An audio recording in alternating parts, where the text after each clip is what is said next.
አስረኛው ሳምንት የእንግሊዝ ፕሪሚየር ሊግ ቅዳሜ 12 ሰዓት ጀምሮ በሚደረጉ ጨዋታዎች ይጀመራል። በርንሌ ከአርሰናል፣ ኖቲንግሃም ፎረስት ከማንቸስተር ዩናይትድ፣ ብራይተን ከሊድስ ዩናይትድ፣ ፓላስ ከብሬንትፎርድ፣ ፉልሃም ከወልቭስ ጋር ይጫወታሉ። 12 ምሽት 2 ሰዓት ከ30 ጀምሮ ቶተናም ከቼልሲ የሳምንቱ ትልቁ ጨዋታ ነው። ምሽት 5 ሰዓት ጀምሮ ደግሞ ሊቨርፑል ከአስቶን ቪላ ጋር ይጫወታል። እሁድ ዕለት ዌስትሃም ከኒውካስል፣ ማንቸስተር ሲቲ ከቦርንማውዝ ጋር 12 ሰዓት ጀምሮ ቅዳሜ በርንሌ አርሰናልን ከሚያስተናግድበት ጨዋታ እንጀምር። በርንሌ ከአስቸጋሪ ጅምር በኋላ በተከታታይ ሊድስ ዩናይትድ እና ወልቭስን አሸንፏል። የውድድር ዓመቱ ሲጀምር በድጋሚ የመጣበት ሊግ እጅግ ከብዶት ነበረ። ለበርንሌ ግን አሁን ተመልሷል። በዚህም ምክንያት 5 ነጥቦች ልዩነት ፈጥሯል ከወራጅ ቀጠናው። ይሄ በጣም አሪፍ ነው። ያለፉት ዓመታት በተከታታይ ከሻምፒዮንሺፕ የመጡ ክለቦች ተመልሰው የወረዱ ናቸውና አሁን ዘንድሮ እየተደረገ በሚገኘው የእንግሊዝ ፕሪሚየር ሊግ ግን ከሻምፒዮንሺፕ የመጡ ክለቦች ጠንካራ ተፎካካሪዎች ሆነው እየተመለከትን ነው። ትንሽ ተቸግሮ የነበረው በርንሌ ነበረ። ያለፉት 2 ጨዋታዎች ውጤት ከሊድስና ከወልቭስ ጋር ያገኛቸው 6 ነጥቦች ከወራጅ ቀጠና ጋር ያለው የነጥብ ልዩነት 5 እንዲሆን አድርገዋል። በጣም አሪፍ ነው።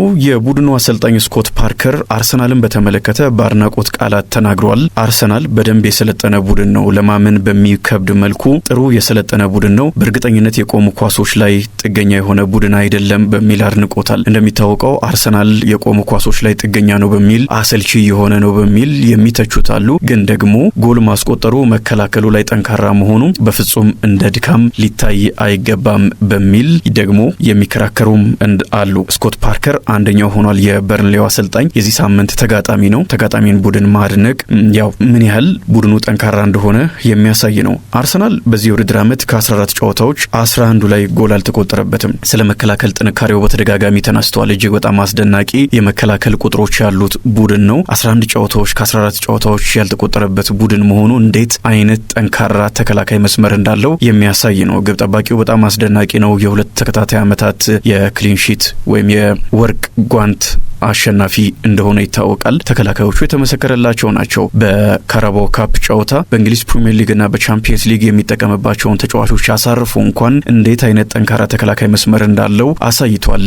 አርሰናል በጣም አሪፍ ተከላካይ መስመር ነው ያለው። አማካይ ስፍራ ላይ ያሉ ተጫዋቾች በእርግጥ አስተዋጽኦአቸው ከፍተኛ ነው። የመስመር ተጫዋቾች ቡካዮ ሳካ ወደ ኋላ ተመልሶ በሌላ መስመር የትኛውም ተጫዋች ቢሰለፍ እንደ ቡድን የተዋሃደ ስለሆነ አርሰናል ላይ ጎል ለማስቆጠር እጅግ በጣም አስቸጋሪ ሆኗል። በጥቅምት ወር ብቻ 6 ጨዋታዎችን አድርጎ 6ቱንም ጨዋታዎች አሸንፏል። በእነዚህ 6 ጨዋታዎች በሁሉም ውድድሮች ምንም አይነት ጎል አልተቆጠረበትም። በዚህም ምክንያት የመጀመሪያው የእንግሊዝ ክለብ ሆኗል። ይህንን የእንግሊዝ ፕሪሚየር ሊጉ ራሱ አረጋግጧል ቁጥሩንና በጣም የሚያስደንቅ ቁጥር ነው። በርንሌ ደግሞ በሜዳው በፕሪሚየር ሊጉ አርሰናልን አሸንፎ አያውቅም። አርሰናል ዘንድሮ በአብዛኛው ከ30 ደቂቃዎች በኋላ ነው ጎል የሚያስቆጥረው ከ30 ደቂቃ በኋላ ነው። የመጀመሪያ ደቂቃዎች ላይ በተለይ 15-20 ደቂቃዎች ላይ ክለቦች አርሰናልን ለመከላከል ስለሚመጡ ጥቅጥቅ ብለው ነው የሚከላከሉት። በዚህ ምክንያት ለማስከፈት ጊዜ ይወስድበታል። ብዙ ጊዜ ደግሞ ከቆሙ ኳሶች በሚያገኛቸው ጎሎች ነው መጀመሪያ ጎል አስቆጥሮ ከዛ በኋላ የተከላካይ መስመሩ ስለሚሰበርና ተቃራኒ ቡድንም ማጥቃት ስላለበት ከግብ ክልሉ ወጥቶ ስለሚጫወት አርሰናልም በተጋጣሚ ግብ ክልል ስፔስ ያገኛል። ከዛ በኋላ ጎሎችን ያስቆጥራል።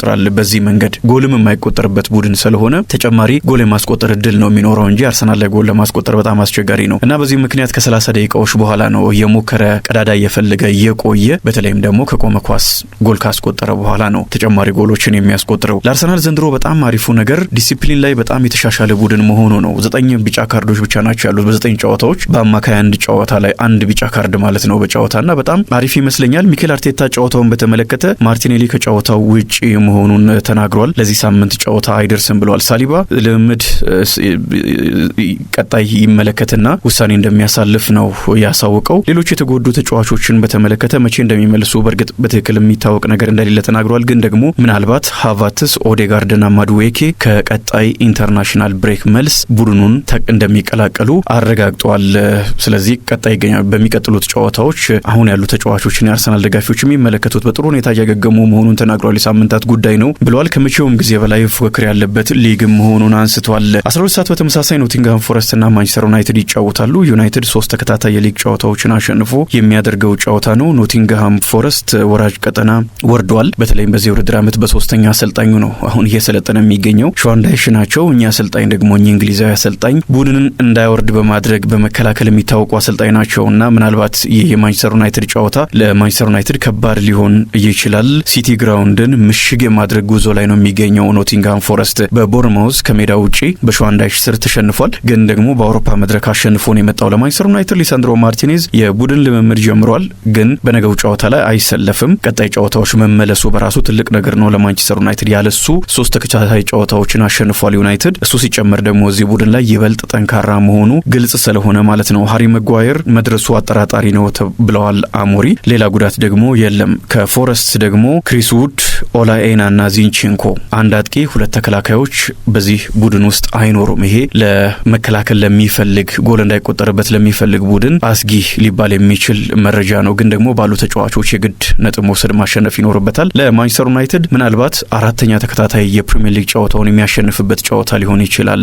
ሩበን አሞሪም ያለፉትን 3 ጨዋታዎች አሸንፈዋል። ከማንቸስተር ዩናይትድም በተመለከተ ሩበን አሞሪም በቀጣይ የአፍሪካ ዋንጫ ሲጀመር ታህሳስ ወር ላይ እንደሚጀመር ይታወቃል። ለማንቸስተር ዩናይትድ በተወሰነ መልኩ አስቸጋሪ ሊሆን እንደሚችል አንስተዋል። ምክንያታቸው ደግሞ ብራያን ምቤሞና አማድ ዲያሎ ከቡድኑ ተለይተው ለአፍሪካ ዋንጫ ስለሚጓዙ ነው። እነዚህ 2 ተጫዋቾች ደግሞ ለማንቸስተር ዩናይትድ ስኬት ቁልፍ እንደሆኑ ይታወቃል። ሌሎቹ የሚጠበቁ በዚሁ ሰዓት የሚደረጉ ጨዋታዎች አሉ። በተለይ ደግሞ ፓላስና ብሬንትፎርድ የሚያደርጉት ጨዋታ በጣም አሪፍ ይሆናል። ምሽት 2:30 ጀምሮ ቶተናም ከቼልሲ ጋር ይጫወታል። ሰሜን ለንደን ላይ የሚደረግ ጨዋታ ነው። የለንደን ደርቢ የሰሜንና የምዕራብ ለንደን ቡድኖች የሚያደርጉት ጨዋታ ነው። በሁለቱ ክለቦች መካከል የ3 ነጥቦች ልዩነት አለ። ቶተናም በ17 ነጥቦች 3ኛ ደረጃ ላይ ሆኖ ነው ይህንን ጨዋታ የሚያደርገው። ቶማስ ፍራንክ ቡድናቸው 3-0 አሸንፎ ማጥቃቱ ላይ መሻሻል እንዳለበት መናገራቸው አሁንም እያደረገ ካለው ጎሎችን ቢያስቆጥር እንኳን በተሰራ መልኩ ጎሎቹ ካልተቆጠሩ እንደማያምኑ ደስ እንደማይሰኙ የሚያሳይ አስተያየት ነው የሰጡት። ቼልሲ በ9ኛ ሳምንት በስታንፎርድ ብሪጅ በሰንደርላንድ መሸነፉ ይታወሳል። ኦፕታ አስገራሚ ነው። 40.4% አሸናፊነትን ለቼልሲ ሲሰጥ 33.9% ደግሞ ለቶተናም ሰጥቷል። ጨዋታውን በተመለከተ ማሬስካ ፓልመር በዚህ ጨዋታ ላይ እንደማይኖር አረጋግጠዋል። ከሳምንት በኋላ ግን ሊመለስ